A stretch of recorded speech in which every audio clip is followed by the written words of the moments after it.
আর সবচেয়ে বাজে? সবচেয়ে বাজে আমার মনে পড়ছে না। সত্যি বলতে বেশিরভাগ সময় বাজে কমেন্টগুলো দেখে মনে হতো আমি মজা পাচ্ছি। এর মধ্যে একটা হলো, আপনার কোরআন নিয়ে কথা বলা উচিত নয়। আপনার একটি স্বভাব যেটা আপনার সবচেয়ে অপছন্দ। আমার বিবাদ এড়ানোর একটা প্রবণতা আছে। গুগলে শেষ কি সার্চ করেছিলেন? গুগলে আমার করা সর্বশেষ সার্চ হলো ইস্তানবুলের পাকিস্তানি রেস্টুরেন্ট। সত্যি কথা বলতে আমি কিন্তু একদমই হতাশ হইনি। এটা খুবই ভালো। একটা মজার মুহূর্ত যেখানে আপনি অপ্রস্তুত হয়েছেন, এমন মুহূর্ত যেটা আপনি কখনো ভুলতে পারবেন না। একটা ঘটনা আমি আপনাকে বলবো, এটা খুবই বাজে, খুব খারাপ। আমি জানি না ইউটিউবে এটা সেন্সর করে দিয়েছে। আমি ইংল্যান্ডে ছিলাম। আমার বিশ্বাসই হচ্ছে না আমি এটা বলছি, এবং আমি একটা লেকচার দিচ্ছিলাম। ভাই বোনদের মতো একটা গল্প বলছি। আমি অনেক জোকস বলে থাকি, এটা আমি আটকাতে পারি না।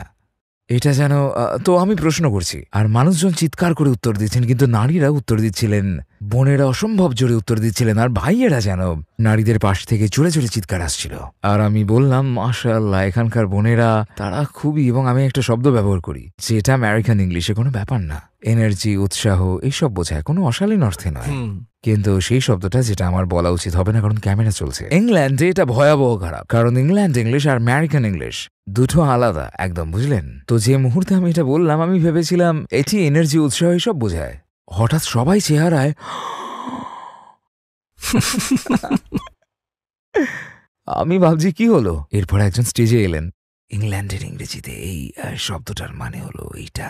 আর আমার অবস্থা, ও, পরবর্তী প্রশ্নে যাওয়া যাক। আপনার চিন্তায় অন্য এক অর্থ ছিল। সম্পূর্ণ ভিন্ন। কোন খাবার যাকে আপনি কখনোই না বলতে পারেন না? Chicken curry. পাকিস্তানের মজাদার চিকেন কারি, না বলতে পারি না, গার্লিক নানের সাথে। আর আপনার পছন্দের ডেজার্ট? এটা সুজির ক্ষীর। এটা একটা বিশেষ ধরনের চালের পায়েস যেটা সুজি দিয়ে বানানো হয়। আপনার কি কোনো ডাকনাম ছিল? না, ছিল না, আমার পছন্দ নাই সব। যেই আমাকে ডাকনাম দিত আমি তার সাথে ঝগড়া শুরু করতাম। নোমি, নোমস, নরমান, নোমান, বা হয়তো ন্যাক। ন্যাক আসলে কোনো ডাকনাম না, মানে এটা এমনিতেই ন্যাক সবগুলো শব্দের সংক্ষিপ্ত রূপ, এটা চলে। আপনি কখনো মৃত্যুর হুমকি পেয়েছেন? আপনি যা করছেন তার কারণে কখনো কেউ ক্ষতি করতে চেয়েছে? না, একেবারে সরাসরি না। একটা আইসিস ভিডিও ছিল একবার, কিন্তু সেটা ছাড়া লোকে মন্দ কথা বলেছে। যেমন একজন বলেছে জাহান্নামে দেখা হবে, আর আমি তাকে বলেছি তুমি কেন সেখানে থাকবে। আমি কি ভাবছিলাম এসব। কিন্তু এসব ছাড়া সত্যি বলতে না, একজন আমাকে একবার আঘাত করতে চেষ্টা করেছে, কিন্তু সেটা খুব স্লো ছিল, মানসিক ভারসাম্যহীনতা। হ্যাঁ, অন্য মানুষ আমাকে আঘাত করে না, তারা অদ্ভুত আচরণ করে আমার সাথে। মানুষ এসে বলে, ওই বুঝলেন তো, আপনি খুতবায় আমার সাথে কথা বলছিলেন, কিন্তু